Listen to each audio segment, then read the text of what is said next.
Nintendo absolutely killed it in 2017, launching a home portable console hybrid that was fresh and innovative. The Switch brought back the DS and Wii generation to Nintendo and introduced a whole new user base with its widespread appeal, just like the Wii did in 2007. Nintendo marked 2017 as one of their best in the software space as well, with a stellar lineup including new mainline Zelda and Mario games, Splatoon 2, new intellectual property with ARMS, Mario Kart 8 Deluxe, experimenting with Ubisoft to release a Mario Rabbids crossover, as well as ports of big third-party releases like Doom, Skyrim, and LA Noire. I believe Nintendo had a home run this year, and for me personally, invigorated my love for games again. Today I'm going to recap what made this year so special and its impact on games today. Let's start off with the reveal of the Nintendo Switch console. First we heard of Nintendo's release was in January 2014, where leaks described a new console called the Nintendo Fusion, which would combine a handheld and console device to play games on. Although the Switch would be different in form, the leak captured the essence of what Nintendo achieved with the Switch. The Fusion would have a separate handheld and console, but allow you to take your progress in games on the go, further innovating on the Wii U concept. Then, in a shareholders meeting Nintendo held in March 2015, it was announced that the next-gen console, codenamed NX, was officially in development. Rumors ran wild, with Nintendo patents being microanalyzed by fans and a fake presentation showing Nintendo XDS consoles were made, to name a couple. NX was described as a platform or ecosystem for the handheld and console devices, but wasn't yet revealed as a combined all-in-one device. Fast forward to October 2016, with the moment everyone was waiting for. The first official trailer for the Nintendo Switch was released. The trailer opened with gameplay from The Legend of Zelda Breath of the Wild, which was just announced in the previous June to a lot of excitement. The trailer showcased Nintendo games such as Mario Kart, Super Mario Odyssey, Splatoon 2, as well as other third-party games such as NBA 2K and Skyrim, which would all be eventually released the following year. So, the rumors captured the essence of the concept but not its final form as a single device with a dock. The handheld was the home console.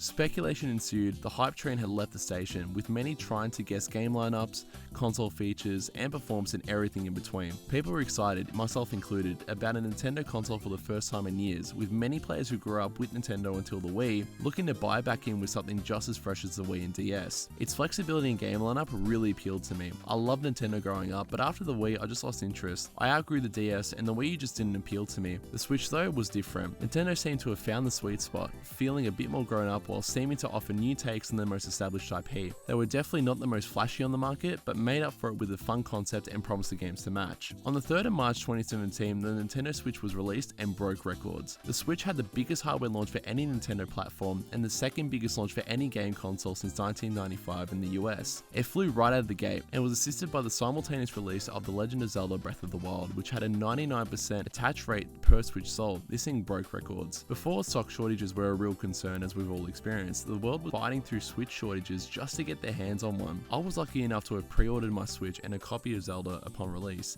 This was my experience. I remember picking up my pre-ordered Switch and Breath of the Wild, coming home, setting up the console, making my Mii and launching straight into Zelda. The game immediately grabbed me as I woke up from my slumber and ran out to that beautiful scene featuring the vista beyond. I never played something like this before. Sure, I played open world games, adventure games, but nothing so stripped down, raw, and engaging. The fact that you could run off course with nothing but the ambience of rustling trees and the breeze was oddly engaging. I still remember the tracks which would theme your adventures, from the playful piano when running around fields, the tune that plays when you visit Great Fairy Fountains, and even the music transition when you arrive at a horse stable in Hyrule. This game gave you the authority to shape your adventure how you wanted to. I would turn on hero mode and wander off to complete side quests or whatever popped up on my way. Often play with no HUD. Do this if you haven't tried, it's a great way to experience the game. Breath of the Wild was met with widespread critical acclaim. It received numerous Game of the Year awards and influenced open world games to this day. It introduced an open world concept to many on the Switch, some veterans of the genre, most experiencing it for the first time. I fell in love immediately, talking about it with friends, hearing other people at places like work and uni play it,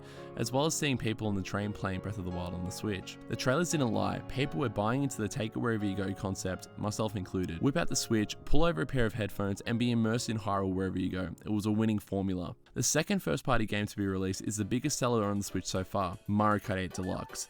This was my first Mario Kart since growing up with the DS and Wii version, which I played along with Pokemon day and night. This is polished, gorgeous, fun, and packs variety as it launched with 32 tracks. It's amazing how well this game has done for Nintendo. First with the release cycle on the Wii U, then selling another 53 million copies on the Switch. This is by far the most addictive and approachable game on the Switch for me. I've clocked many hours on this, mostly in online competitive play. It suits the portability aspect of the Switch so well. I can just sit on the couch, boot up the Switch, and get into an online race pretty quickly. The graphics are beautiful, both docked and portable, and gave me that hit of nostalgia I was craving for. With both Zelda and Mario Kart 8 Deluxe being huge releases and system sellers in their own right, next were some of Nintendo's up-and-comers. The next Nintendo first-party game to be released was a new IP called ARMS. Look, I may be biased here as I loved ARMS for whatever reason. Maybe I was just in love with the Switch at the time and I was willing to give anything a go, but this game sucked me in. The concept was relatively simple but hard to master. It was a fighting game where you controlled characters with different abilities who had stretchy arms that you could maneuver to try and outsmart your opponent. I loved the style of this game, the stages, the arms themselves, and how there was always a rock paper scissors approach to everything, and the competitive fighting online. I don't think I've ever played a more intense online game than a 1v1 arms match, which you have to experience to understand. It was frustrating at times, but I believe this would be a great concept to return to for a second game. ARMS itself didn't sell too well, and the online community did start to dwindle soon after its launch, which is surprising because I thought the online play was very addictive. Still, ARMS went on to sell 2.66 million copies worldwide. A month later came another banger, Splatoon 2. This was my first exposure to Splatoon as I had skipped the Wii U generation, so I had no idea what this even was, and it hit me like a ton of bricks. This was such a different game but in a familiar setting. A third-person arena shooter but with the most unique gimmick of them all, shooting paint instead of bullets. I fell in love with the styling and theming of the game. Everything from the city hub, the weapons, the slick movement, the gyro controls, and again, online play. The ceiling for competitive play was high, and the gameplay was so engaging. This thing was a sleeper hit for me, including Salmon Run. That mode could be a whole game on its own. I played so many hours wiping out waves of enemies and collecting eggs, often under a lot of pressure. It was that good. I got into all the Splatfests, invested into my gear, and grinded my way up to the ranks. To outsiders, it's a hard sell if you're coming from established competitive shooters. I struggled to get my friends involved, but if you had an open mind, you would just fall in love with the quirky but addictive concept. And the sound effects and soundtracks, just perfection. Splatoon 2 would go on to sell 13 million copies on the Switch, which was impressive for a relatively new IP at the time.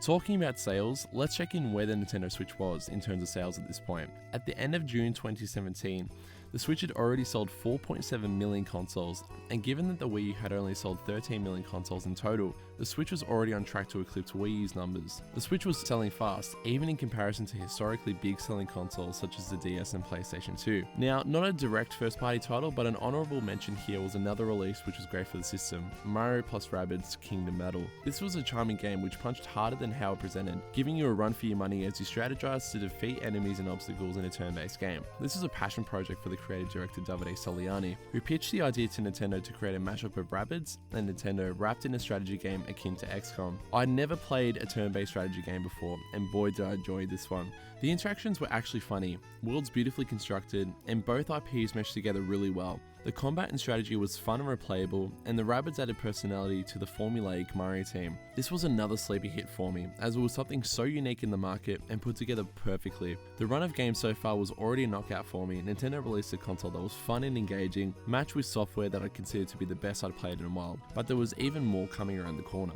October 2017 came around. I'd pretty much finished Kingdom Battle and ARMS, I was still playing Splatoon online, and was still exploring Hyrule. I was eager for a new adventure and could not believe another delivered on its promise, Super Mario Odyssey. What a gorgeous game. For someone who didn't play Super Mario Galaxy that much when I was younger, this thing blew my mind. I don't even know which of the launch trailers is more iconic, this or Zelda. Everything from that trailer was delivered as shown on October 27, 2017, when Super Mario Odyssey was released on the Switch. This is equally my favourite game of all time next to Breath of the Wild. There's just so much here. For a 3D Mario game, it allowed so much exploration, trial and error, and adventure backed by the tight movement that is synonymous with Mario games. I will never forget how triumphant that ending is in New Donk City. The sequence alone I'd pay the mission price for. The creativity and imagination with the worlds is just unrivaled in modern gaming. Everything is so tightly tuned and polished from the graphics, physics, and sounds. It was so engaging to play through. I believe this is the best 3D Mario game of all time, after having gone back to play through the Galaxy series, Sunshine, and 64. Coming back to this, you can see how past learnings and innovations were all tied together. Odyssey would go on to sell 25 million copies worldwide,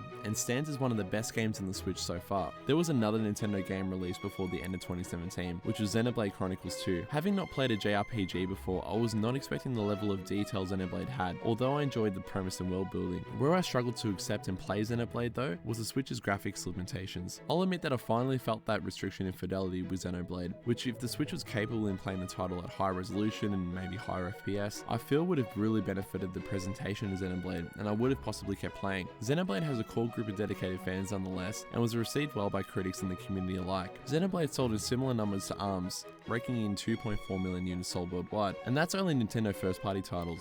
The Switch had a few third-party heavy hitters as well, including Skyrim, Doom, NBA 2K, Resident Evil Revelations Collection, and LA Noire. Most of these big franchises hadn't seen a handheld port before. Some complained about performance, but given the limitations of the Switch, the concept still rang true for these titles. The flexibility to play on the dock at home, continue on the train of playing, and bring that progress back home with you was a home run for Nintendo. So let's recap 2017 so far for Nintendo. They released the Nintendo Switch to great success after having an abysmal cycle with the Wii U. We get a new Mario and Zelda game in the same year, we have new IP broadening Nintendo's offering to the market, and AAA third-party developers releasing mainline console games on the Switch. This was an impressive turnaround. By December 2017, Nintendo Switch had sold 10 million units after being on the market for 9 months. This completely blew the Wii U out of the water and was on par with the Wii and PS4 sales. The Switch was a resounding success, with its software offerings being the best in their respective series. In my opinion, this year still hasn't been beat by Nintendo. How can you top a new console release and one of the best software lineups in years? I still don't think they've had a software lineup that quite matched up to 2017. There have been great releases sporadically dropped, but 2 of their biggest IPs haven't seen a release now for 5 years. Let's see what 2023 holds for Nintendo with the release of Tears of the Kingdom. But for me, this is why I return to Nintendo.